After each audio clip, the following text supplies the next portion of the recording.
Hi ಸ್ನೇಹಿತರೆ, ನಮಸ್ತೆ. Knowledge ಗುರು YouTube ಚಾನಲ್ಗೆ ನಿಮ್ಗೆಲ್ರಿಗೂ ಸ್ವಾಗತ. ಸ್ನೇಹಿತರೆ, ನಿನ್ನೆ ತಾನೇ ಒಂದು ಅಧಿಸೂಚನೆ ಬಿಡುಗಡೆ ಆಗಿರೋದು ಎಲ್ರಿಗೂ ಗೊತ್ತಿರತಕ್ಕಂಥ ವಿಚಾರ ಅಲ್ವಾ. ಕ್ರೈಸ್ಟ್ನ ಒಂದು ಅಡಿಯಲ್ಲಿ ಬರ್ತಕ್ಕಂಥ ಶಾಲೆಗಳ ಶಿಕ್ಷಕರ ನೇಮಕಾತಿಗಾಗಿ HK ಮತ್ತು ನಾನ್ HK ವಿಭಾಗಕ್ಕೆ ಈ ಒಂದು ಶಿಕ್ಷಕರ ನೇಮಕಾತಿಯನ್ನು ಮಾಡ್ಕೊಳ್ತಕ್ಕಂಥದ್ದು ನಿನ್ನೆ ಒಂದು ಅಧಿಸೂಚನೆಯನ್ನು ಗಮನಿಸಿರ್ತೀವಿ. ಸೊ ಯಾರೆಲ್ಲ ಆ ಒಂದು ಅಧಿಸೂಚನೆಗೆ ಸಂಬಂಧಪಟ್ಟಂತಹ ಸಂಪೂರ್ಣವಾದಂಥ ಮಾಹಿತಿಯನ್ನು ನೋಡಿಲ್ಲ ಅವರು ಆ ಒಂದು ವಿಡಿಯೋನ ಇಲ್ಲಿ ಡಿಸ್ಕ್ರಿಪ್ಷನ್ ಬಾಕ್ಸಲ್ಲಿ ಹಾಕಿರ್ತೀನಿ, ಚೆಕ್ ಮಾಡಿ. ಹಾಗೆ ನಾಲೆಡ್ಜ್ ಗುರು ಯೂಟ್ಯೂಬ್ ಚಾನಲ್ಗೆ ಯಾರೆಲ್ಲ ಸಬ್ಸ್ಕ್ರೈಬ್ ಆಗಿದ್ದೀರಾ ಎಲ್ರಿಗೂ ಕೂಡ ತುಂಬ ತುಂಬ ಧನ್ಯವಾದಗಳು. ಹಾಗೆ ಇದುವರೆಗೂ ಸಬ್ಸ್ಕ್ರೈಬ್ ಆಗದೆ ನೋಡ್ತಾ ಇರೋರು ದಯವಿಟ್ಟು ಸಬ್ಸ್ಕ್ರೈಬ್ ಆಗಿ, ಹಾಗೆ ಬೆಲ್ ಐಕಾನ್ ಪ್ರೆಸ್ ಮಾಡೋ ಮುಖಾಂತರ ಸದಾ ನಾನು ಮಾಡ್ತಕ್ಕಂಥ ಅಪ್ಡೇಟೆಡ್ ವಿಡಿಯೋಗೆ ನೀವು ನೋಟಿಫೈ ಆಗಿರಿ ಅಂತ ಹೇಳ್ತಾ ವಿಡಿಯೋ ಎಂಡ್ವರೆಗೂ ವಾಚ್ ಮಾಡಿ. ಹಾಗೆ ವಿಡಿಯೋಗೊಂದು ಲೈಕ್ ಕೊಡಿ, ಶೇರ್ ಮಾಡಿ, ಮತ್ತು ಕಮೆಂಟ್ಸ್ ಏನಾದರೂ ಇದ್ದರೆ ನೀವು ಕಮೆಂಟ್ಸ್ ಮಾಡ್ಬೋದು. ಹಾಗೆ ಈ ಒಂದು ದ್ವಿತೀಯ PUC ಭಾರತದ ಇತಿಹಾಸಕ್ಕೆ ಸಂಬಂಧಪಟ್ಟಂತೆ ನಾವು ಸರಣಿ ವಿಡಿಯೋಗಳನ್ನು ಡಿಸ್ಕಷನ್ ಮಾಡ್ತಾ ಇದ್ದು, ಈ ಒಂದು ವಿಡಿಯೋಗಳು ನಿಮಗೆ ಯಾರೆಲ್ಲ GPSTR, HSTR ಅಲ್ವಾ, ಕ್ರೈಸ್, ಹಾಗೆ KSET, ನೆಟ್, ಅದೇ ರೀತಿಯಲ್ಲಿ PU ಕಾಲೇಜ್ ಲೆಕ್ಚರರ್ ಆಗಲಿಕ್ಕೆ CETಗಳಿಗೆ ಪ್ರಿಪ್ರೇಷನನ್ನು ಮಾಡ್ತಾಯಿದ್ದೀರಾ ಅವರೆಲ್ಲರಿಗೂ ಕೂಡ ತುಂಬಾ ಉಪಯುಕ್ತವಾಗಿರ್ತಕ್ಕಂಥ ವಿಡಿಯೋ ಸರಣಿಗಳು ಇದಾಗಿರುತ್ತೆ. ಸೊ ಹಾಗಾಗಿ ಯಾರಾದ್ರೂ ಈ ಒಂದು ನೋಟಿಫಿಕೇಷನನ್ನು, ಕ್ರೈಸ್ ನೋಟಿಫಿಕೇಷನ್ಗೆ ಸಂಬಂಧಪಟ್ಟಂತೆ ಅಲ್ವಾ ಸಂಪೂರ್ಣವಾದಂಥ ಒಂದು ವಿವರಣೆಯನ್ನು ಇಂದಿನ ಒಂದು ವಿಡಿಯೋದಲ್ಲಿ ನಾನು ನಿನ್ನೆ ಹಾಕಿದ್ದೀನಿ. ಸೊ ಯಾರು ನೋಡಿಲ್ಲ ಆ ಒಂದು ಲಿಂಕ್ ಡಿಸ್ಕ್ರಿಪ್ಷನಲ್ಲಿದೆ, ಹೋಗಿ ಚೆಕ್ ಮಾಡಿ. ಹಾಗೆ ಕಂಪ್ಲೀಟ್ ಆಗಿರ್ತಕ್ಕಂಥ PDF ಸಹಿತ ನೋಟಿಫಿಕೇಷನ್ ಸಂಬಂಧಪಟ್ಟಿದ್ದು ವಾಟ್ಸಪ್ ಮತ್ತು ಟೆಲಿಗ್ರಾಮ್ ಗ್ರೂಪಲ್ಲಿ ಶೇರ್ ಮಾಡಿದ್ದೀನಿ, ಅದನ್ನು ನೀವು ಚೆಕ್ ಮಾಡ್ಬೋದು. ಯಾರು ವಾಟ್ಸಪ್ ಮತ್ತು ಟೆಲಿಗ್ರಾಮ್ ಗ್ರೂಪಿಗೆ ಜಾಯಿನ್ ಆಗಿಲ್ಲ ದಯವಿಟ್ಟು ಜಾಯಿನ್ ಆಗಿ, ಅಪ್ಕಮಿಂಗ್ ನಿಮಗೆ ಇನ್ನಷ್ಟು ಇನ್ಫಾರ್ಮೇಷನ್ ಅದರ ಮುಖಾಂತರ ತಿಳಿದು ಬರುತ್ತೆ ಅಂತ ಹೇಳ್ತಾ, ಸ್ನೇಹಿತರೆ ನಾವು ದ್ವಿತೀಯ PUC ಭಾರತದ ಇತಿಹಾಸಕ್ಕೆ ಸಂಬಂಧಪಟ್ಟಂತೆ ಈಗಾಗಲೇ ಪ್ರಾಚೀನ ಭಾರತ ಮತ್ತು ಮಧ್ಯಕಾಲೀನ ಭಾರತದ ಇತಿಹಾಸಕ್ಕೆ ಸಂಬಂಧಪಟ್ಟಂತೆ 15 ಸರಣಿ ವಿಡಿಯೋಗಳನ್ನು ಮಾಡಿ ಪ್ಲೇಲಿಸ್ಟ್ನಲ್ಲಿ ಹಾಕಿದ್ದೀನಿ. ಯಾರಾದರೂ ಅವನ್ನ ನೋಡಿಲ್ಲ ಅಂದರೆ ಅವುಗಳನ್ನು ಚೆಕ್ ಮಾಡಿ ಅನಂತರದಲ್ಲಿ ಈ ಒಂದು ವಿಡಿಯೋವನ್ನು ವಾಚ್ ಮಾಡಿ. ಸೊ ಹಾಗಾಗಿ ಈ ಒಂದು ವಿಡಿಯೋ 16ನೇ ವಿಡಿಯೋ ಆಗಿರುತ್ತೆ, ಪಾರ್ಟ್ 16 ಆಗಿರುತ್ತೆ. ಹಾಗಾದರೆ ಈ ಒಂದು ವಿಡಿಯೋದಲ್ಲಿ ನಾವು ಮುಖ್ಯವಾಗಿ ಆಧುನಿಕ ಭಾರತಕ್ಕೆ ಸಂಬಂಧಪಟ್ಟಂತೆ, ಆಧುನಿಕ ಭಾರತದ ಇತಿಹಾಸಕ್ಕೆ ಸಂಬಂಧಪಟ್ಟಂತೆ ಒಂದಷ್ಟು ಪ್ರಶ್ನೋತ್ತರಗಳನ್ನು ಚರ್ಚೆ ಮಾಡ್ತಾ ಹೋಗೋಣ. ಅದಕ್ಕೂ ಬಿಫೋರು ನಮಗೆ ಈ ಒಂದು ಅಧ್ಯಾಯ 7.1 ಭಾರತಕ್ಕೆ ಯುರೋಪಿಯನ್ನರ ಆಗಮನ ನೋಡಿ, ಭಾರತಕ್ಕೆ ಯುರೋಪಿಯನ್ನರ ಆಗಮನ ಅಂತ ಇದೆ. ಸೊ ಈ ಒಂದು ಅಧ್ಯಾಯದಲ್ಲಿ ಮುಖ್ಯವಾಗಿ ನಾವು ಯುರೋಪಿಯನ್ನರು ಭಾರತಕ್ಕೆ ಆಗಮಿಸೋದಕ್ಕೂ ಬಿಫೋರಲ್ಲಿ ಏನೆಲ್ಲ ಹಿನ್ನೆಲೆ ಇತ್ತು ಅಂತೇಳಿ ನಾವು ಒಂದಷ್ಟು ಅಂಶಗಳನ್ನು ಚರ್ಚೆ ಮಾಡೋದಾದರೆ, ಇಲ್ಲಿ ಪ್ರಾಚೀನ ಕಾಲದಿಂದಲೂ ಕೂಡ ಭಾರತ ಪಾಶ್ಚಿಮಾತ್ಯ ದೇಶಗಳೊಂದಿಗೆ ತನ್ನ ಒಂದು ವ್ಯಾಪಾರ ಸಂಬಂಧವನ್ನು ಇಟ್ಕೊಂಡಿತ್ತು. ಅಷ್ಟೇ ಅಲ್ಲ, ಭಾರತದ ವಸ್ತುಗಳಾದ ಹತ್ತಿ, ಶ್ರೀಗಂಧ, ಸಾಂಬಾರ ಪದಾರ್ಥಗಳು, ಹಾಗೆ ಮುತ್ತು ಮುಂತಾದಂತಹ ಯುರೋಪಿನ ಮಾರುಕಟ್ಟೆಗಳಿಗೆ, ಮುಂತಾದ ಪದಾರ್ಥಗಳಿಗೆ ಅಥವಾ ಮುಂತಾದ ವಸ್ತುಗಳಿಗೆ ಯುರೋಪಿನ ಮಾರುಕಟ್ಟೆಗಳಲ್ಲಿ ಹೆಚ್ಚಿನ ಒಂದು ಬೇಡಿಕೆ ಇತ್ತು. ಸೊ ಹಾಗಾಗಿ ಇಲ್ಲಿ ಏನಾಗುತ್ತೆ ಅಂತಂದರೆ 1453ರಲ್ಲಿ, ಎಷ್ಟರಲ್ಲಿ 1400 ಕ್ರಿಸ್ತ ಶಕ 1453ರಲ್ಲಿ ತುರ್ಕರು ಅಥವಾ ಟರ್ಕರು ಏನು ಮಾಡ್ತಾರೆ, ಇಲ್ಲಿ ಕಾನ್ಸ್ಟಾಂಟಿನೋಪಲ್ ಎಂಬಂಥ ಒಂದು ನಗರದ ಒಂದು ಕಂಪ್ಲೀಟಾಗಿ ಆ ನಗರವನ್ನು ಅವರು ವಶಪಡಿಸ್ಕೊಳ್ತಾರೆ.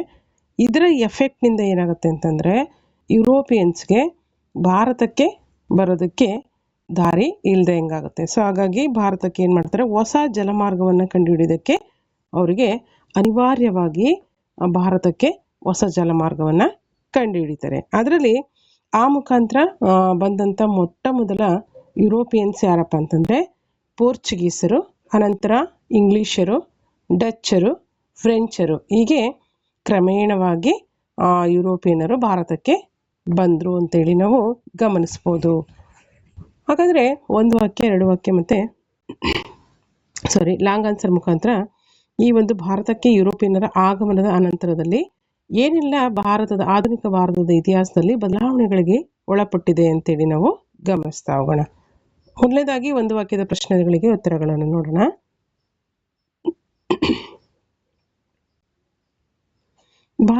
ಭಾರತದಲ್ಲಿ ಪೋರ್ಚುಗೀಸರ ಮೊದಲ ವೈಸರಾಯ್ ಯಾರು? ಫ್ರಾನ್ಸಿಸ್ಕೋ ಡಿ ಆಲ್ಮೆಡಾ ಭಾರತದಲ್ಲಿ ಪೋರ್ಚುಗೀಸರ ಮೊದಲ ವೈಸರಾಯ್ ಆಗಿದ್ದರು. ಡಚ್ ಈಸ್ಟ್ ಇಂಡಿಯಾ ಕಂಪನಿ ಸ್ಥಾಪಿಸಿದ ವರ್ಷ ಯಾವುದು? ಕ್ರಿಸ್ತಶಕ 1602ರಲ್ಲಿ ಡಚ್ ಈಸ್ಟ್ ಇಂಡಿಯಾ ಕಂಪನಿಯನ್ನು ಸ್ಥಾಪನೆ ಮಾಡಲಾಯಿತು. ಮೂರನೇ ಪ್ರಶ್ನೆ ನೋಡಿ, ಭಾರತದಲ್ಲಿ ಡಚ್ಚರ ರಾಜಧಾನಿ ಯಾವುದು? ಭಾರತದಲ್ಲಿ ಡಚ್ಚರ ರಾಜಧಾನಿ ಪುಲಿಕಾಟ್. ನಾಲ್ಕನೇ ಪ್ರಶ್ನೆ, ಫ್ರೆಂಚ್ ಈಸ್ಟ್ ಇಂಡಿಯಾ ಕಂಪನಿಯನ್ನು ಯಾವಾಗ ಸ್ಥಾಪನೆ ಮಾಡಲಾಯಿತು? ಫ್ರೆಂಚ್ ಈಸ್ಟ್ ಇಂಡಿಯಾ ಕಂಪನಿಯನ್ನು 1664ರಲ್ಲಿ ಸ್ಥಾಪಿಸಲಾಯಿತು. ನೆಕ್ಸ್ಟ್ ಫಿಫ್ತ್ ಒಂದು ಕ್ವಶನ್ನು, ಭಾರತದಲ್ಲಿ ಫ್ರೆಂಚರ ರಾಜಧಾನಿ ಯಾವುದು? ಭಾರತದಲ್ಲಿ ಫ್ರೆಂಚರ ರಾಜಧಾನಿ ಪಾಂಡಿಚೇರಿ. ಭಾರತದಲ್ಲಿ ಫ್ರೆಂಚರ ರಾಜಧಾನಿ ಯಾವುದು? ಪಾಂಡಿಚೇರಿ. ನೆಕ್ಸ್ಟು ಸಿಕ್ಸ್ತ್ ಒಂದು ಕ್ವಶನ್ ನೋಡಿ, ಬ್ರಿಟಿಷ್ ಈಸ್ಟ್ ಇಂಡಿಯಾ ಕಂಪನಿಯನ್ನು ಯಾವಾಗ ಸ್ಥಾಪಿಸಲಾಯಿತು? ಕ್ರಿಸ್ತಶಕ 1600ರಲ್ಲಿ ಬ್ರಿಟಿಷ್ ಈಸ್ಟ್ ಇಂಡಿಯಾ ಕಂಪನಿಯನ್ನು ಸ್ಥಾಪನೆ ಮಾಡಲಾಯಿತು. ಬ್ರಿಟಿಷ್ ಈಸ್ಟ್ ಇಂಡಿಯಾ ಕಂಪನಿಯನ್ನು ಯಾವಾಗ ಸ್ಥಾಪನೆ ಮಾಡಲಾಯಿತು? 1600 ಅಥವಾ ಕ್ರಿಸ್ತಶಕ 1600ರಲ್ಲಿ ಸ್ಥಾಪನೆ ಮಾಡಲಾಯಿತು. ನೆಕ್ಸ್ಟ್, ಭಾರತದಲ್ಲಿ ಬ್ರಿಟಿಷರ ಮೊದಲ ರಾಜಧಾನಿ ಯಾವುದಾಗಿತ್ತು? ಕಲ್ಕತ್ತಾ ಭಾರತದಲ್ಲಿ ಬ್ರಿಟಿಷರ ಮೊದಲ ರಾಜಧಾನಿ. ನೆಕ್ಸ್ಟ್ 8ನೇ ಪ್ರಶ್ನೆ, ಮೊದಲ ಕರ್ನಾಟಿಕ್ ಯುದ್ಧವನ್ನು ಅಂತ್ಯಗೊಳಿಸಿದ ಒಪ್ಪಂದವನ್ನು ಹೆಸರಿಸಿ. ಎಕ್ಸ್ಲಾ ಚಾಪೆಲ್ ಒಪ್ಪಂದದೊಂದಿಗೆ ಮೊದಲ ಕರ್ನಾಟಿಕ್ ಯುದ್ಧ ಅಂತ್ಯಗೊಳ್ಳುತ್ತದೆ. ನೆಕ್ಸ್ಟ್ 9th ಒಂದು ಕ್ವಶನು, ಪ್ಲಾಸಿ ಕದನ ನಡೆದಂಥ ವರ್ಷ ಯಾವುದು? ಕ್ರಿಸ್ತಶಕ 1757ರಲ್ಲಿ ಪ್ಲಾಸಿ ಕದನ ಜರುಗಿತು. ನೆಕ್ಸ್ಟ್ 10th ಒಂದು ಕ್ವಶನು, ಬಕ್ಸರ್ ಕದನ ನಡೆದಂಥ ವರ್ಷ ಯಾವುದು? 1764ರಲ್ಲಿ ಬಕ್ಸರ್ ಕದನ ಜರುಗಿತು. ನೆಕ್ಸ್ಟ್ 11th ಒಂದು ಕ್ವಶನ್ ನೋಡಿ, ಮೊದಲನೇ ಆಂಗ್ಲೋ ಮೈಸೂರು ಯುದ್ಧವನ್ನು ಅಂತ್ಯಗೊಳಿಸಿದ ಒಪ್ಪಂದವನ್ನು ಹೆಸರಿಸಿ. ಮೊದಲನೇ ಆಂಗ್ಲೋ ಮೈಸೂರು ಯುದ್ಧ ಕೊನೆಗೊಳಿಸಿದಂಥ ಒಂದು ಒಪ್ಪಂದ ಯಾವುದು? ಮದ್ರಾಸ್ ಒಪ್ಪಂದ. ನೆಕ್ಸ್ಟು ಎರಡನೇ ಆಂಗ್ಲೋ ಮೈಸೂರು ಯುದ್ಧವನ್ನು ಕೊನೆಗೊಳಿಸಿದಂಥ ಒಪ್ಪಂದ ಯಾವುದು? ತಿರುಚನಾಪಲ್ಲಿ ಒಪ್ಪಂದ. ನೆಕ್ಸ್ಟ್ ಮೂರನೇ ಆಂಗ್ಲೋ ಮೈಸೂರು ಯುದ್ಧವನ್ನು ಕೊನೆಗೊಳಿಸಿದಂಥ ಒಪ್ಪಂದ ಯಾವುದು? ಶ್ರೀರಂಗಪಟ್ಟಣ ಒಪ್ಪಂದದ ಮುಖಾಂತರ ಮೂರನೇ ಆಂಗ್ಲೋ ಮೈಸೂರು ಯುದ್ಧ ಅಂತ್ಯಗೊಳ್ಳುತ್ತದೆ. ನೆಕ್ಸ್ಟ್ 14th ಒಂದು ಕ್ವಶನ್ ನೋಡಿ, ಮೈಸೂರಿನ ಹುಲಿ ಎಂದು ಯಾರನ್ನು ಕರೆಯಲಾಗಿದೆ? ಟಿಪ್ಪು ಸುಲ್ತಾನನನ್ನು ಮೈಸೂರಿನ ಹುಲಿ ಎಂದು ಕರೆಯಲಾಗಿದೆ. ನೆಕ್ಸ್ಟ್ 15th ಒಂದು ಕ್ವಶನು, ಸಹಾಯಕ ಸೈನ್ಯ ಪದ್ಧತಿಯನ್ನು ಜಾರಿಗೊಳಿಸಿದ ಬ್ರಿಟಿಷ್ ಗವರ್ನರ್ ಜನರಲ್ ಯಾರು? ಸಹಾಯಕ ಸೈನ್ಯ ಪದ್ಧತಿಯನ್ನು ಜಾರಿಗೊಳಿಸಿದ ಬ್ರಿಟಿಷರ governor general lord Wellesley. Next, ಸಹಾಯಕ ಸೈನ್ಯ ಪದ್ಧತಿಯನ್ನು ಮೊದಲು ಒಪ್ಪಿದ ಭಾರತೀಯ ಅರಸ ಯಾರು? ಸಹಾಯಕ ಸೈನ್ಯ ಪದ್ಧತಿಯನ್ನು ಮೊದಲು ಒಪ್ಪಿದ ಅರಸ ಹೈದರಾಬಾದ್ ನಿಜಾಮ. ನೆಕ್ಸ್ಟ್ 17ನೇ ಪ್ರಶ್ನೆ, ದತ್ತು ಪುತ್ರರಿಗೆ ಹಕ್ಕಿಲ್ಲ ಅಥವಾ ದತ್ತು ಮಕ್ಕಳಿಗೆ ಹಕ್ಕಿಲ್ಲ ಎಂಬ ನೀತಿಯನ್ನು ಭಾರತದಲ್ಲಿ ಜಾರಿಗೊಳಿಸಿದವರು ಯಾರು?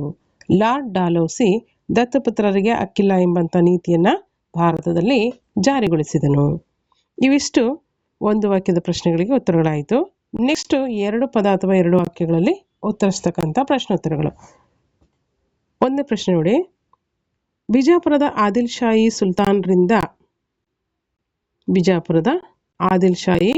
ಸುಲ್ತಾನ್ರಿಂದ ಗೋವನ್ನು ವಶಪಡಿಸಿಕೊಂಡವರು ಯಾರು ಮತ್ತು ಯಾವಾಗ? ಬಿಜಾಪುರದ Adil Shahi ಸುಲ್ತಾನರಿಂದ Alfonso D ಆಲ್ಬಕರ್ಕ್ ಗೋವಾವನ್ನು ವಶಪಡಿಸಿಕೊಂಡನು. Next ನೋಡಿ, ಭಾರತದಲ್ಲಿ ಆಲ್ಫೆನ್ಸೋ ಡಿ ಆಲ್ಬಕರ್ಕ್ ಎಷ್ಟರಲ್ಲಿ? 1510ರಲ್ಲಿ. ಗಮನಿಸಿಲಿ, ಕ್ರಿಸ್ತಶಕ 1510ರಲ್ಲಿ ಬಿಜಾಪುರದ ಆದಿಲ್ ಶಾಹಿಗಳಿಂದ ಆಲ್ಫೆನ್ಸೋ ಡಿ ಆಲ್ಬಕರ್ಕನು ಗೋವಾವನ್ನು ವಶಪಡಿಸಿಕೊಂಡನು. ನೆಕ್ಸ್ಟ್ ಒಂದು ಕ್ವಶನು, ಭಾರತದಲ್ಲಿ ಪೋರ್ಚುಗೀಸರ ಯಾವುದಾದ್ರೂ 2 ವ್ಯಾಪಾರಿ ಕೇಂದ್ರಗಳನ್ನು ಹೆಸರಿಸಿ. ಗೋವಾ ಮತ್ತು ದಿಯು ಡಮನ್.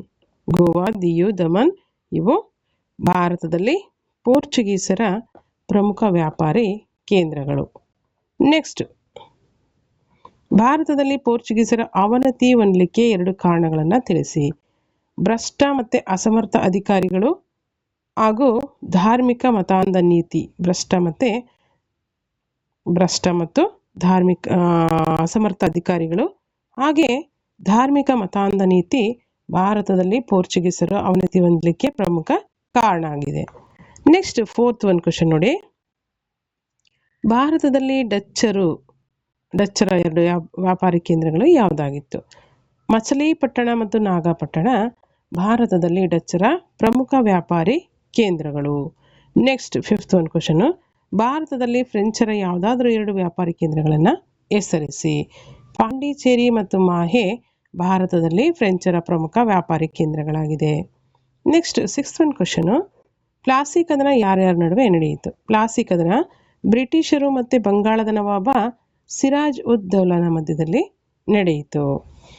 ನೆಕ್ಸ್ಟ್, ಶ್ರೀರಂಗಪಟ್ಟಣದ ಒಪ್ಪಂದದ ಯಾವುದಾದ್ರೂ 2 ಕರಾರುಗಳನ್ನು ತಿಳಿಸಿ. ಶ್ರೀರಂಗಪಟ್ಟಣದ ಒಪ್ಪಂದದ ಪ್ರಕಾರ ಏನು ಒಪ್ಪಂದದ ಕರಾರುಗಳಿದೆ ಅಂತಂದರೆ, ಟಿಪ್ಪು ತನ್ನ ಒಂದು ಅರ್ಧ ರಾಜ್ಯವನ್ನು ಬ್ರಿಟಿಷರಿಗೆ ಬಿಟ್ಕೊಡ್ಬೇಕಾಗುತ್ತೆ. ಇನ್ನೊಂದು ಯುದ್ಧ ನಷ್ಟ ಪರಿಹಾರವಾಗಿ ಏನು ಮಾಡಬೇಕಾಗುತ್ತೆ? 330 ಲಕ್ಷ ರೂಗಳನ್ನು, ಎಷ್ಟು?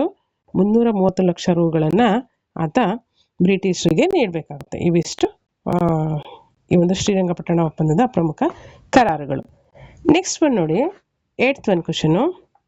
ದತ್ತುಪುತ್ರರಿಗೆ ಹಕ್ಕಿಲ್ಲ ಎಂಬ ನೀತಿಯನ್ವಯ ಬ್ರಿಟಿಷರು ವಶಪಡಿಸಿಕೊಂಡಂಥ ಯಾವುದಾದ್ರೂ 2 ಭಾರತೀಯ ರಾಜ್ಯಗಳನ್ನು ಹೆಸರಿಸಿ. ದತ್ತುಪುತ್ರರಿಗೆ ಹಕ್ಕಿಲ್ಲ ಎಂಬ ನೀತಿಯನ್ವಯ ಬ್ರಿಟಿಷರು ಸತಾರ ಮತ್ತು ಜೈಪುರವನ್ನು ಬ್ರಿಟಿಷರು ವಶಪಡಿಸಿಕೊಂಡರು. ನೆಕ್ಸ್ಟ್, 9th ಒಂದು ಕ್ವಶನು. ಸಹಾಯಕ ಸೈನ್ಯ ಪದ್ಧತಿಯನ್ನು ಒಪ್ಪಿದಂಥ ಯಾವುದಾದ್ರೂ ಭಾರತೀಯ ರಾಜ್ಯಗಳನ್ನು ತಿಳಿಸಿ. ಸಹಾಯಕ ಸೈನ್ಯ ಪದ್ಧತಿಯನ್ನು ಒಪ್ಪಿಕೊಂಡಂತಹ ಭಾರತೀಯ ರಾಜ್ಯಗಳೆಂದರೆ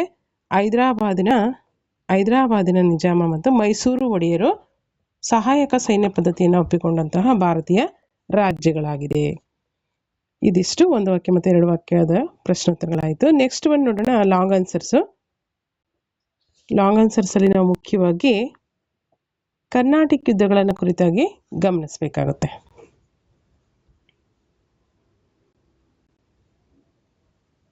ಭಾರತದಲ್ಲಿ ಬ್ರಿಟಿಷರು ಮತ್ತು ಫ್ರೆಂಚರ ಒಂದು ರಾಜಕೀಯ ಸಾರ್ವಭೌಮತ್ವವನ್ನು ಸ್ಥಾಪನೆ ಮಾಡೋದಕ್ಕೆ ಫ್ರೆಂಚರು ಮತ್ತು ಬ್ರಿಟಿಷರು ಮುಂದಾಗಿದ್ದು, ಅವರಿಬ್ಬರ ನಡುವೆ, ಫ್ರೆಂಚರು ಮತ್ತು ಬ್ರಿಟಿಷರ ನಡುವೆ ಸತತವಾಗಿ 3 ಕರ್ನಾಟಿಕ್ ಯುದ್ಧಗಳು ಜರುಗುತ್ತವೆ. ಇವುಗಳನ್ನು ಆಂಗ್ಲೋ ಫ್ರೆಂಚ್ ಕದನ ಅಂತಲೂ ಕೂಡ ಕರೀತಾರೆ. ಈ ಒಂದು ಭಾರತದಲ್ಲಿ ಕರ್ನಾಟಿಕ್ ಕದನಗಳು ಕ್ರಿಸ್ತ ಶಕ 1746ರಿಂದ 1763ರವರೆಗೂ 3 ಕರ್ನಾಟಿಕ್ ಯುದ್ಧಗಳು ಬ್ರಿಟಿಷರು ಮತ್ತು ಫ್ರೆಂಚರ ನಡುವೆ ಜರುಗುತ್ತವೆ. ಅವುಗಳನ್ನು ಆಂಗ್ಲೋ ಫ್ರೆಂಚ್ ಕದನಗಳು ಅಂತಲೂ ಕೂಡ ಕರಿತೀವಿ. ಸೊ ಹಾಗಾದರೆ ಈ ಒಂದು ಮೊದಲನೇ ಆಂಗ್ಲೋ ಫ್ರೆಂಚ್ ಕದನ ಅಥವಾ ಮೊದಲನೇ ಕಾರ್ನಾಟಿಕ್ ಯುದ್ಧವನ್ನು ಕುರಿತಾಗಿ ನಾವು ಒಂದೊಂದಾಗಿ ಗಮನಿಸ್ತಾ ಹೋಗೋಣ. ಎಷ್ಟರಲ್ಲಿ ಜರುಗುತ್ತೆ? 1746ರಿಂದ 1748ರವರೆಗೆ ಮೊದಲನೇ ಕಾರ್ನಾಟಿಕ್ ಯುದ್ಧ ಜರುಗುತ್ತೆ. ಯಾರ್ಯಾರ ನಡುವೆ? ಕ್ರಿಸ್ತ ಶಕ 1740ರಲ್ಲಿ ಆಸ್ಟ್ರಿಯಾದ ಉತ್ತರಾಧಿಕಾರತ್ವದ ಕಾರಣಕ್ಕಾಗಿ ಯಾರ ನಡುವೆ? ಬ್ರಿಟಿಷರು ಮತ್ತು ಫ್ರೆಂಚರ ನಡುವೆ, ಬ್ರಿಟಿಷರು ಮತ್ತು ಫ್ರಾನ್ಸ್ನ ನಡುವೆ ಯುದ್ಧ ಆರಂಭ ಆಗುತ್ತೆ. ಯಾವುದಕ್ಕೋಸ್ಕರ? ಆಸ್ಟ್ರಿಯಾದ ಉತ್ತರಾಧಿಕಾರವನ್ನು ಪಡೆದುಕೊಳ್ಳೋದಕ್ಕೋಸ್ಕರ. ಎಷ್ಟರಲ್ಲಿ? 1740ರಲ್ಲಿ. ಸೊ ಹೀಗೆ ಇದರಿಂದಾಗಿ ಏನಾಗುತ್ತೆ? ಭಾರತದಲ್ಲಿ ಬ್ರಿಟಿಷರು ಮತ್ತು ಫ್ರೆಂಚರ ನಡುವೆ ಯುದ್ಧ ಇಲ್ಲಿಂದ ಆರಂಭ ಆಗುತ್ತೆ. ಇಲ್ಲಿ ಫ್ರೆಂಚ್ ಗವರ್ನರ್ ಯಾರಿರ್ತಾರೆ ಅಂತಂದರೆ ಡುಪ್ಲೆ, ಫ್ರೆಂಚರ ಗವರ್ನರ್. ಬ್ರಿಟಿಷರಿಂದ ಈತ ಮದ್ರಾಸನ್ನು ವಶಪಡಿಸ್ಕೊಂಡಿರ್ತಾನೆ.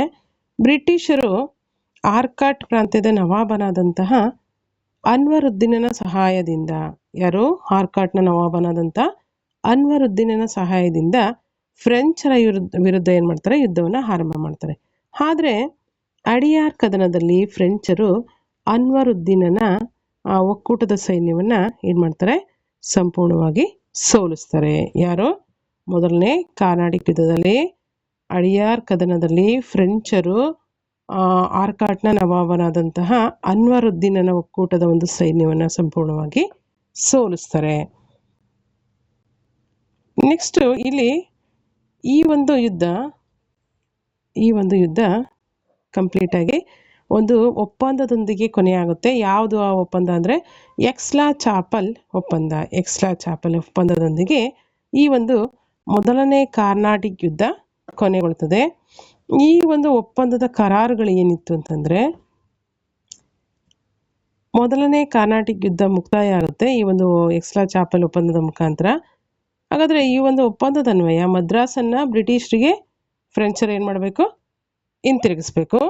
ಎರಡೂ ಕಡೆ ಇದ್ದಂತಹ ಯುದ್ಧ ಖೈದಿಗಳನ್ನ ಫ್ರೆಂಚರು ಮತ್ತು ಬ್ರಿಟಿಷರ ಕಡೆಯಲ್ಲಿದ್ದಂತಹ ಯುದ್ಧ ಖೈದಿಗಳನ್ನು ಅವರು ಬಿಡುಗಡೆ ಮಾಡಬೇಕು. ಇವಿಷ್ಟು ಎರಡೂ ಕೂಡ ಪ್ರಮುಖವಾದಂಥ ಎಕ್ಸ್ಲಾ ಚಾಪಲ್ ಒಪ್ಪಂದದ ಪ್ರಮುಖ ಕರಾರುಗಳು. ಇದಿಷ್ಟು ಮೊದಲನೇ ಆಂಗ್ಲೋ ಫ್ರೆಂಚ್ ಕದನ ಅಥವಾ ಮೊದಲನೇ ಕಾರ್ನಾಟಿಕ್ ಯುದ್ಧ ಅಂತಲೂ ಕೂಡ ಕರಿತೀವಿ. ನೆಕ್ಸ್ಟು ಸೆಕೆಂಡ್ ಒನ್ ನೋಡಿ, ಎರಡನೇ ಕಾರ್ನಾಟಿಕ್ ಯುದ್ಧ ಎಷ್ಟರಲ್ಲಿ ಜರುಗುತ್ತೆ? ಕ್ರಿಸ್ತ ಶಕ ಸಾಮಾನ್ಯ ಶಕ 1748ರಿಂದ 1754ರವರೆಗೆ ಎರಡನೇ ಕಾರ್ನಾಟಿಕ್ ಯುದ್ಧ ಜರುಗುತ್ತೆ. ಇಲ್ಲಿ ಬ್ರಿಟಿಷರು ಮತ್ತು ಫ್ರೆಂಚರು ಭಾರತದ ಸ್ಥಳೀಯ ರಾಜ್ಯಗಳ ಒಳ ಆಂತರಿಕ ಸಂಘರ್ಷಗಳಲ್ಲಿ ಭಾಗವಹಿಸುವುದರ ಮೂಲಕ ಭಾರತದಲ್ಲಿ ತಮ್ಮ ರಾಜಕೀಯ ಸಾರ್ವಭೌಮತ್ವವನ್ನು ಸ್ಥಾಪನೆ ಮಾಡೋದಕ್ಕೆ ಮುಂದಾಗ್ತಾರೆ. ಯಾರು? ಬ್ರಿಟಿಷರು ಮತ್ತು ಫ್ರೆಂಚರು ಭಾರತದಲ್ಲಿ ತಮ್ಮ ಒಂದು ಸಾರ್ವಭೌಮತ್ವವನ್ನು ಸ್ಥಾಪನೆ ಮಾಡುವ ಸಲುವಾಗಿ ಮುಂದಾಗಿದ್ದು, ಇದರಿಂದ ಏನಾಗುತ್ತೆ, ಈ ಒಂದು ರಾಜ್ಯಗಳ ಒಳ ಆಂತರಿಕ ಸಂಘರ್ಷಗಳಲ್ಲಿ ಇವರು ಭಾಗವಹಿಸಿದ್ರಿಂದ ಏನಾಗುತ್ತೆ, ಎರಡನೇ ಕಾರ್ನಾಟಿಕ್ ಯುದ್ಧ ಜರುಗುತ್ತೆ. ಇಲ್ಲಿ ಆರ್ಕಾಟ್ನಲ್ಲಿ ಯಾರು ಇರ್ತಾರೆ ಅಂದರೆ ಅನ್ವರುದ್ದೀನ್ ಇರ್ತಾನೆ ಮತ್ತು ಚಂದಾ ಸಾಹೇಬ್ರ ನಡುವೆ ಒಂದು ಒಳ ಆಂತರಿಕ ಸಂಘರ್ಷ ನಡೀತಿರುತ್ತೆ. ಇಲ್ಲಿ ಆರ್ಕಾಟ್ನಲ್ಲಿ ಅನ್ವರುದ್ದೀನ್ ಮತ್ತು ಚಂದಾ ಸಾಹೇಬ್ರ ನಡುವೆ ಒಳ ಆಂತರಿಕ ಸಂಘರ್ಷ ನಡೀತಿರುತ್ತೆ. ಸೊ ಅಲ್ಲಿ ಹೈದರಾಬಾದ್ನಲ್ಲಿ ಇನ್ನೊಂದು ಕಡೆ ಏನಾಗಿರುತ್ತೆ, ನಾಜಿರ್ ಜಂಗ್ ಮತ್ತು ಮುಜಾಫರ್ ಜಂಗ್, ಇದು ಆರ್ಕಾಟಿಂದ ಆಯಿತು. ನೆಕ್ಸ್ಟ್ ಇಲ್ಲಿ ಹೈದರಾಬಾದ್ನಲ್ಲಿ ಏನಾಗಿರುತ್ತೆ ಅಂದರೆ ನಾಜಿರ್ ಜಂಗ್ ಮತ್ತು ಮುಜಾಫರ್ ಜಂಗ್ರ ನಡುವೆ ಒಳ ಆಂತರಿಕ ಸಂಘರ್ಷ ನಡೀತಾ ಇರುತ್ತೆ. ಸೊ ಇಲ್ಲಿ ಇಬ್ರು ಜಗಳ ಮೂರನೇ ಲಾಭ ಅನ್ನೋ ರೀತಿಯಲ್ಲಿ ಬ್ರಿಟಿಷರು ಇಲ್ಲಿ ಏನು ಮಾಡ್ತಾರೆ ಗಮನಿಸಿ.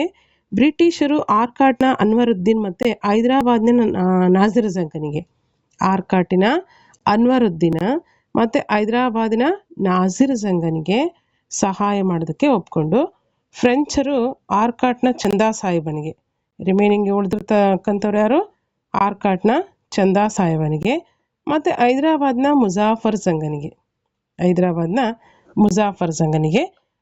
ಫ್ರೆಂಚರು ಸಹಾಯವನ್ನು ನೀಡ್ತಾರೆ. ಸೊ ಹಾಗಾಗಿ ಈ ಒಂದು ಆರ್ಕಾಟ್ ಮತ್ತು ಹೈದರಾಬಾದ್ನ ಆಂತರಿಕ ಒಳ ಸಂಘರ್ಷಗಳಲ್ಲಿ ಬ್ರಿಟಿಷರು ಮತ್ತು ಫ್ರೆಂಚರು ತಮ್ಮ ಬೇಳೆಯನ್ನು ಬೇಯಿಸ್ಕೊಳ್ಳೋದಕ್ಕೆ ಪ್ರಾರಂಭ ಮಾಡ್ತಾರೆ. ಸೊ ಗಮನಿಸಿ ಇಲ್ಲಿ ಏನಾಗುತ್ತೆ ಅಂತಂತ, ಇಲ್ಲಿ ಬ್ರಿಟಿಷರು ಆರ್ಕಾಟ್ನ ಅನ್ವರುದ್ದೀನ್ ಮತ್ತು ಹೈದರಾಬಾದ್ನ ನಾಜಿರ್ ಜಂಗ್ನಿಗೆ ಸಹಾಯ ಮಾಡಿದರೆ, ಫ್ರೆಂಚರು ಏನು ಮಾಡ್ತಾರೆ, ಆರ್ಕಾಟ್ನ ಚಂದಾ ಸಾಹೇಬ್ ಮತ್ತು ಹೈದರಾಬಾದ್ನ ಮುಜಾಫರ್ ಜಂಗನಿಗೆ ಸಹಾಯ ಮಾಡ್ತಾರೆ. ಇಲ್ಲಿ ಹಲವಾರು ಕಡೆ ಏನಾಗುತ್ತೆ, ಯುದ್ಧಗಳು ಜರುಗುತ್ತೆ. ಕೊನೆಗೆ ಬ್ರಿಟಿಷರು ಮೇಲುಗೈ ಸಾಧಿಸ್ತಾರೆ, ಅಂದರೆ ಬ್ರಿಟಿಷರಿಗೆ ಜಯ ಆಗುತ್ತೆ. ಕ್ರಿಸ್ತ ಶಕ 1754ರಲ್ಲಿ ಪಾಂಡಿಚೇರಿ ಒಪ್ಪಂದದೊಂದಿಗೆ ಈ ಒಂದು ಎರಡನೇ ಕಾರ್ನಾಟಿಕ್ ಯುದ್ಧ ಮುಕ್ತಾಯ ಆಗುತ್ತೆ. ಭಾರತೀಯ ರಾಜಕೀಯದ ಆಂತರಿಕ ವ್ಯವಹಾರದಲ್ಲಿ ಹಸ್ತಕ್ಷೇಪ ಮಾಡದಿರಲು ಫ್ರೆಂಚರಿಗೆ ಮತ್ತು ಬ್ರಿಟಿಷರಿಗೆ ಇಲ್ಲೇನಾಗುತ್ತೆ, ಎರಡೂ ಪಕ್ಷಗಳು ಒಪ್ಪಂದವನ್ನು ಮಾಡಿಕೊಳ್ತವೆ. ಸೊ ಇದಿಷ್ಟು ಎರಡನೇ ಕಾರ್ನಾಟಿಕ್ ಯುದ್ಧ ಅಥವಾ ಎರಡನೇ ಆಂಗ್ಲೋ ಫ್ರೆಂಚ್ ಕದನ ಅಂತೇಳಿ ನಾವು ಕರಿಬೋದು. ನೆಕ್ಸ್ಟ್ ಒನ್ ನೋಡೋಣ, ಮೂರನೇ ಕಾರ್ನಾಟಿಕ್ ಕದನ. ಮೂರನೇ ಕಾರ್ನಾಟಿಕ್ ಕದನ ಅಥವಾ ಆಂಗ್ಲೋ ಫ್ರೆಂಚ್ ಕದನ ಅಂತ ನಾವು ಹೇಳ್ಬೋದು. ಎಷ್ಟರಲ್ಲಿ ಜರುಗುತ್ತೆ? 1758ರಿಂದ 1763ರವರೆಗೆ ಮೂರನೇ ಕಾರ್ನಾಟಿಕ್ ಯುದ್ಧ ಜರುಗುತ್ತೆ. ಇಲ್ಲಿ ಫ್ರಾನ್ಸ್ ಮತ್ತು ಇಂಗ್ಲೆಂಡ್ಗಳ ನಡುವೆ ಏನಾಗುತ್ತೆ, ಯುರೋಪ್ನಲ್ಲಿ ಸಪ್ತವಾರ್ಷಿಕ ಯುದ್ಧ ಜರುಗಿರುತ್ತೆ. ಅಂದರೆ ಸಪ್ತವಾರ್ಷಿಕ ಯುದ್ಧ 1756ರಿಂದ 1763ರವರೆಗೆ ಸತತವಾಗಿ 7 ವರ್ಷಗಳ ಒಂದು ಯುದ್ಧ ಜರುಗಿರುತ್ತೆ ಯುರೋಪ್ನಲ್ಲಿ. ಸೊ ಅದೇ ಇಲ್ಲೇನಾಗುತ್ತೆ, ಭಾರತದಲ್ಲಿ 2 ದೇಶಗಳ ನಡುವೆ ಯುದ್ಧಕ್ಕೆ ಕಾರಣ ಆಗುತ್ತೆ. ಆದರೆ ಇಲ್ಲಿ ಕ್ರಿಸ್ತಶಕ 1760ರಲ್ಲಿ ನಡೆದಂತಹ ವಾಂಡಿವಾಶ್ ಕದನದಲ್ಲಿ ಬ್ರಿಟಿಷರು ಏನು ಮಾಡ್ತಾರೆ, ಫ್ರೆಂಚರನ್ನು ಸಂಪೂರ್ಣವಾಗಿ ಸೋಲಿಸ್ತಾರೆ. ಫ್ರೆಂಚರು ತಮ್ಮ ಎಲ್ಲ ವಸತಿಗಳನ್ನು ಈ ಒಂದು ಕದನದ ಮುಖಾಂತರ ಕಳ್ಕೊಳ್ಬೇಕಾಗ್ತದೆ. ಸೊ ಅಷ್ಟೇ ಅಲ್ಲ, 1763ರಲ್ಲಿ ಪ್ಯಾರಿಸ್ ಒಪ್ಪಂದ ಆಗುತ್ತೆ. ಇಲ್ಲಿ ಸಪ್ತವಾರ್ಷಿಕ ಯುದ್ಧನೂ ಕೂಡ ಅಲ್ಲಿ ಕೊನೆಗೊಳ್ತದೆ. ಪ್ಯಾರಿಸ್ ಒಪ್ಪಂದದ ಮುಖಾಂತರ 1763ರಲ್ಲಿ ಏನಾಗುತ್ತೆ, ಸಪ್ತವಾರ್ಷಿಕ ಯುದ್ಧ ಅಥವಾ ಈ ಒಂದು ಸಪ್ತವಾರ್ಷಿಕ ಕದನ ಯುರೋಪ್ನಲ್ಲಿ 1763ರ ಪ್ಯಾರಿಸ್ ಒಪ್ಪಂದದೊಂದಿಗೆ ಮುಕ್ತಾಯಗೊಳ್ಳುತ್ತೆ. ಇದು ಭಾರತದಲ್ಲಿಯೂ ಏನಾಗುತ್ತೆ, ಈ ಯುದ್ಧ ಅಲ್ಲಿಗೆ ಕೊನೆಯಾಗುತ್ತೆ. ಕೇವಲ ವ್ಯಾಪಾರಕ್ಕೋಸ್ಕರ ಸೀಮಿತವಾಗಿದ್ದಂತಹ ಷರತ್ತಿನ ಮೇಲೆ ಫ್ರೆಂಚರಿಗೆ ವಸಾಹತುಗಳನ್ನು ಹಿಂತಿರುಗಿಸಲಾಗುತ್ತೆ. ಯಾವುದೋ ಒಂದು ಆಧಾರದ ಮೇಲೆ ಕೇವಲ ವ್ಯಾಪಾರವನ್ನು ಮಾತ್ರ ಮಾಡ್ಕೊಂಡು ಹೋಗ್ಬೇಕು ಅನ್ನೋ ಒಂದು ಷರತ್ತನ್ನು ಹಾಕ್ಕೊಂಡು ಏನು ಮಾಡ್ತಾರೆ, ಫ್ರೆಂಚರಿಗೆ ಆ ಮುಖಾಂತರ ಒಂದಷ್ಟು ವಸಾಹತುಗಳನ್ನು ಹಿಂತಿರುಗಿಸಲಾಗುತ್ತೆ. ಇದಿಷ್ಟು ಪ್ರಮುಖ ಅಂಶಗಳೇನಿದೆ, ಇವೆಲ್ಲ 3 ಕಾರ್ನಾಟಿಕ್ ಯುದ್ಧಗಳು ಫ್ರೆಂಚರಿಗೆ ಮತ್ತು ಬ್ರಿಟಿಷರಿಗೆ ನಡೆದಿರ್ತಕ್ಕಂಥ ಪ್ರಮುಖ ಯುದ್ಧಗಳಾಗಿದೆ. ನೆಕ್ಸ್ಟ್ ನೋಡಿ, ಪ್ಲಾಸಿ ಕದನ, ಅದಕ್ಕೆ ಕಾರಣಗಳು ಮತ್ತು ಪರಿಣಾಮಗಳು ಏನು ಅಂತೇಳಿ ನಾವು ಗಮನಿಸ್ತಾ ಹೋಗೋಣ.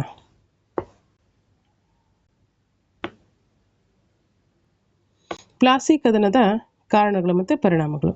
ಕ್ರಿಸ್ತಶಕ 1757ರಲ್ಲಿ ಬ್ರಿಟಿಷರು ಮತ್ತು ಬಂಗಾಳದ ನವಾಬನಾದಂತಹ ಯಾರು,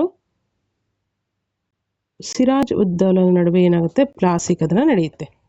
ಎಷ್ಟರಲ್ಲಿ? ಕ್ರಿಸ್ತಶಕ 1757ರಲ್ಲಿ ಬ್ರಿಟಿಷರು ಮತ್ತು ಬಂಗಾಳದ ನವಾಬನಾದ ಸಿರಾಜ್ ಉದ್ ದೌಲನ ನಡುವೆ ಪ್ಲಾಸಿ ಕದನ ಜರುಗುತ್ತೆ. ಈ ಯುದ್ಧಕ್ಕೆ ಪ್ರಮುಖವಾದಂಥ ಕಾರಣಗಳು ಏನಿತ್ತು ಅಂತಂದರೆ, ಮೊದಲನೇದಾಗಿ ರಾಜಕೀಯ ಕಾರಣ ನೋಡೋಣ. ಇಲ್ಲಿ ಬಂಗಾಳ ಪ್ರಾಂತ್ಯದ ಮೊದಲ ಸ್ವತಂತ್ರ ನವಾಬನಾದ ಅಲಿವರ್ದಿ ಖಾನನ ಮರಣಾನಂತರ ಇಲ್ಲಿ ರಕ್ತ ಸಂಬಂಧಿಗಳಲ್ಲಿ ಸಿಂಹಾಸನಕ್ಕಾಗಿ ಆಂತರಿಕ ಸಂಘರ್ಷಗಳು ಏರ್ಪಡ್ತವೆ. ಯಾರ ನಡುವೆ? ಶೌಕತ್ ಜಂಗ್ ಮತ್ತು ಗಸ್ಸಿ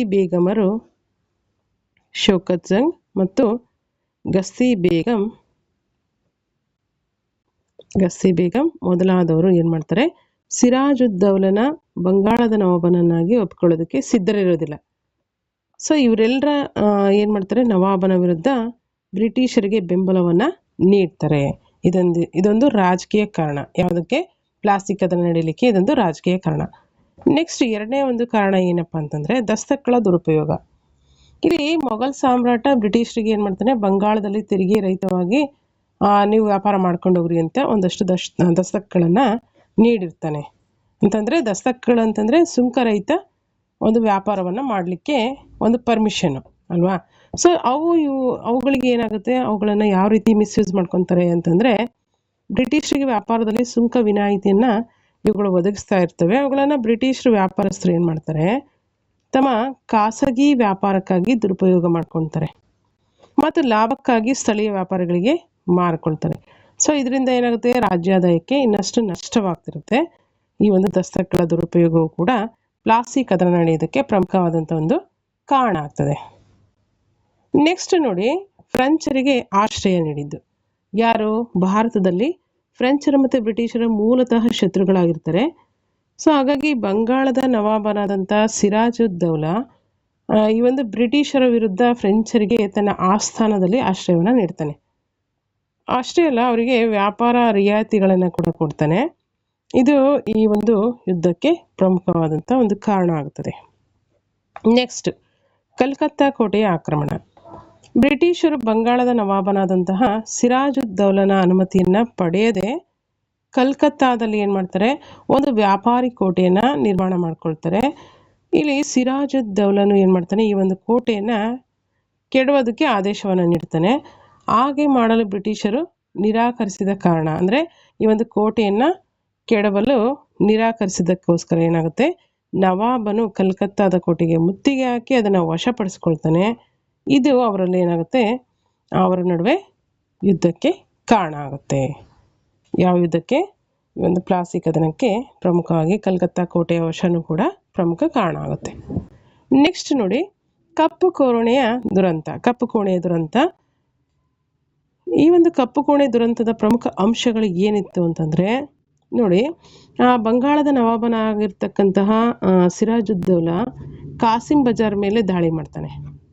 ಅಲ್ಲಿಂದ ಸುಮಾರು 146 ಜನರ ಬ್ರಿಟಿಷರನ್ನು ಬಂಧಿಸ್ತಾನೆ ಅಲ್ವಾ. 146 ಬ್ರಿಟಿಷರನ್ನು ಬಂಧಿಸಿ ಅತಿ ಚಿಕ್ಕ ಒಂದು ಕೊಠಡಿಯಲ್ಲಿ ಕೂಡಿ ಹಾಕ್ತಾನೆ.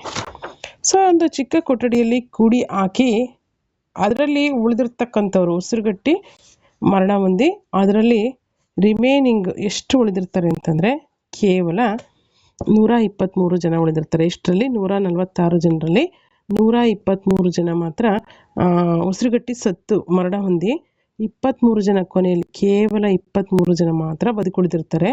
ಈ ಘಟನೆಯನ್ನು ಕಪ್ಪು ಕೋಣೆ ದುರಂತ ಅಂತೇಳಿ ಕರೆಯಲಾಗಿದೆ. ಇವೆಲ್ಲವೂ ಕೂಡ ಪ್ಲಾಸಿ ಕದನಕ್ಕೆ ಪ್ರಮುಖವಾಗಿರ್ತಕ್ಕಂಥ ಕಾರಣಗಳಾಗಿದೆ. ಎಷ್ಟಿರುತ್ತೆ ಆ ಒಂದು ಕೊಠಡಿ ಅಂತಂದರೆ 15 × 18 15 × 18 ಅಡಿಗಳ ವಿಸ್ತಾರವನ್ನು ಹೊಂದಿರತಕ್ಕಂಥ ಒಂದು ಚಿಕ್ಕ ಕೊಠಡಿಯಲ್ಲಿ ಎಷ್ಟು ಜನನ 146 ಜನನ ಬಂಧಿಸ್ತಾನೆ. ಅದರಲ್ಲಿ 123 ಜನ ಉಸಿರುಗಟ್ಟಿ ಮರಣ ಅಂದರೆ ಕೇವಲ 23 ಜನ ಮಾತ್ರ ಬದುಕುಳಿತಾರೆ. ಸೊ ಇದು ಕಪ್ಪು ಕೋಣೆ ದುರಂತ ಅಂತೇಳಿ ಪ್ರಸಿದ್ಧಿಯನ್ನು ಪಡೆದುಕೊಂಡಿದೆ.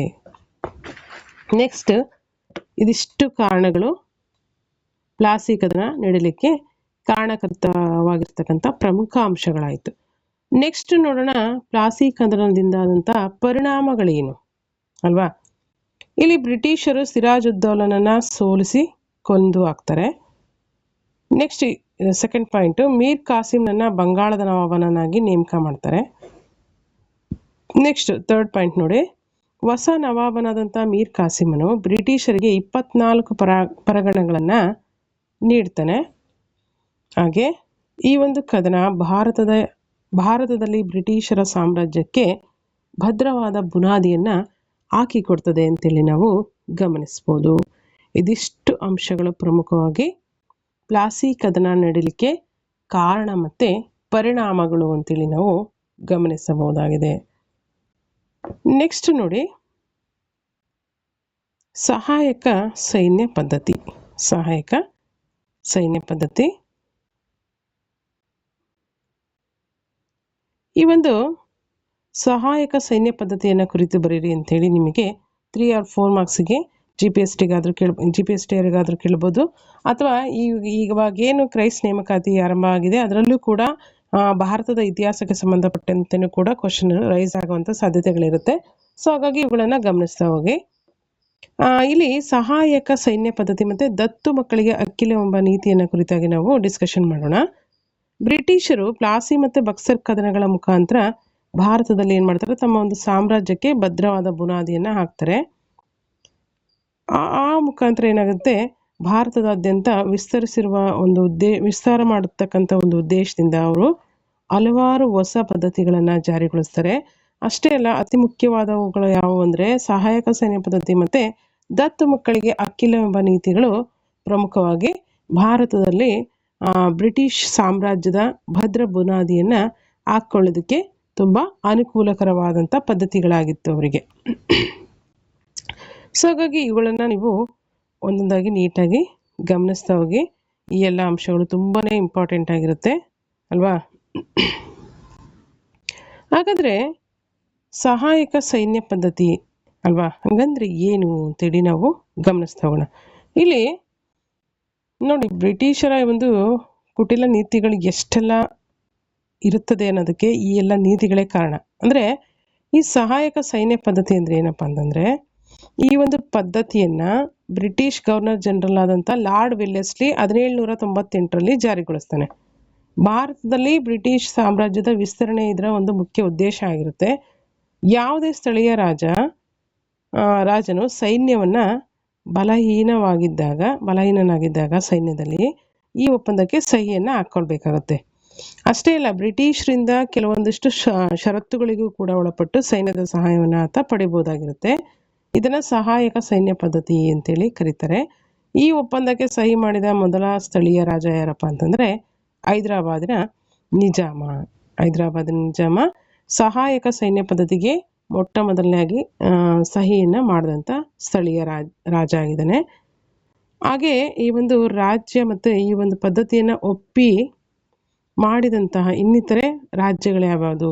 ಸಹಾಯಕ ಸೈನ್ಯ ಪದ್ಧತಿಯನ್ನು ಒಪ್ಕೊಂಡಂಥ ಇನ್ನಿತರ ರಾಜ್ಯಗಳು ಅಂತಂದರೆ ಮೈಸೂರು ರಾಜ್ಯ, ಉದಯಪುರ, ಜೈಪುರ, ಹೌದ್, ತಿರುವಾಂಕೂರು, ಜೋಧ್ಪುರ, ನಾಗಪುರ, ಗ್ವಾಲಿಯರ್ ಮೊದಲಾದ ರಾಜ್ಯಗಳು ಈ ಒಂದು ಸಹಾಯಕ ಸೈನ್ಯ ಪದ್ಧತಿಯನ್ನು ಒಪ್ಕೊಂಡು ಸಹಿಯನ್ನು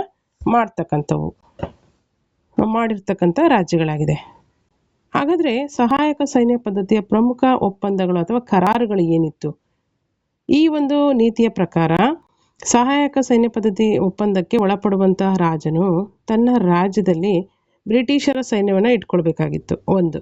ಎರಡನೇದಾಗಿ ಆ ಸೈನ್ಯದ ಎಲ್ಲ ಖರ್ಚು ವೆಚ್ಚಗಳನ್ನು ಆ ರಾಜನೇ ನಿರ್ವಹಿಸಬೇಕಿತ್ತು. ಒಂದು ವೇಳೆ ಒಪ್ಪಂದಕ್ಕೆ ಒಳಪಟ್ಟ ರಾಜ ಖರ್ಚು ವೆಚ್ಚವನ್ನು ಭರಿಸದಿದ್ದಲ್ಲಿ ತನ್ನ ರಾಜ್ಯದ ಒಂದು ಭಾಗವನ್ನೇ ಬ್ರಿಟಿಷರಿಗೆ ಕೊಟ್ಬಿಡ್ಬೇಕಾಯ್ತಂತೆ. ನೋಡಿ, ನೆಕ್ಸ್ಟ್ ಈ ಒಪ್ಪಂದಕ್ಕೆ ಸಹಿ ಮಾಡಿದಂಥ ರಾಜನು ತನ್ನ ಆಸ್ಥಾನದಲ್ಲಿ ಬ್ರಿಟಿಷ್ ರೆಸಿಡೆಂಟನ್ನು ಕೂಡ ಇಟ್ಕೊಂಡಿರ್ಬೇಕಾಗತ್ತಂತೆ. ಈ ಒಪ್ಪಂದಕ್ಕೆ ಸಹಿ ಮಾಡಿದಂಥ ರಾಜ ಯುರೋಪಿನ ಇತರೆ ದೇಶಗಳೊಂದಿಗೆ ಬ್ರಿಟಿಷರ ಅನುಮತಿ ಇಲ್ಲದೆ ಯಾವುದೇ ವ್ಯವಹಾರಗಳನ್ನು ನಡೆಸುವಂತಿರಲಿಲ್ಲ. ಇವೆಲ್ಲ ರಿಸ್ಟ್ರಿಕ್ಷನ್ಸು ಯಾವುದರಲ್ಲಿದ್ವು? ಬ್ರಿಟಿಷರ ಸಹಾಯಕ ಸೈನ್ಯ ಪದ್ಧತಿಯಲ್ಲಿ ಇರ್ತಕ್ಕಂಥ ಪ್ರಮುಖ ಒಪ್ಪಂದಗಳು. ಹಾಗೆ ಮುಂದುವರೆದಂತೆ ಈ ಒಪ್ಪಂದಕ್ಕೆ ಸಹಿ ಮಾಡಿದಂಥ ರಾಜ ತನ್ನ ಆಡಳಿತ ಮತ್ತು ಸೇನೆಯಲ್ಲಿ ಮುಖ್ಯವಾಗಿ ಬ್ರಿಟಿಷರ ಯಾವುದೇ ರೀತಿ ಅನುಮತಿಯನ್ನು ಪಡೆದುಕೊಳ್ಳದೆ ವಿದೇಶಿಯರನ್ನು ಕೂಡ ನೇಮಕ ಮಾಡಿಕೊಳ್ಳುವಂತಿರಲಿಲ್ಲ. ಒಟ್ಟಾರೆಯಾಗಿ ಎಲ್ಲ ಬಿಗಿ ಹಿಡಿತವನ್ನು ಬ್ರಿಟಿಷರ ಕೈಯಲ್ಲೇ ಇಟ್ಕೊಂಡು ಆಡಳಿತ ನಡೆಸುವಂಥ ರೀತಿನಲ್ಲೇ ಇತ್ತು ಅಂತ ಹೇಳ್ಬೋದು ಈ ಒಂದು ಸಹಾಯಕ ಸೈನ್ಯ ಪದ್ಧತಿ ಅಲ್ವಾ. ನಾಮಮಾತ್ರವಾಗಿ ರಾಜರು ಆಳ್ವಿಕೆಯನ್ನು ಮಾಡಬೇಕಾಗಿತ್ತು.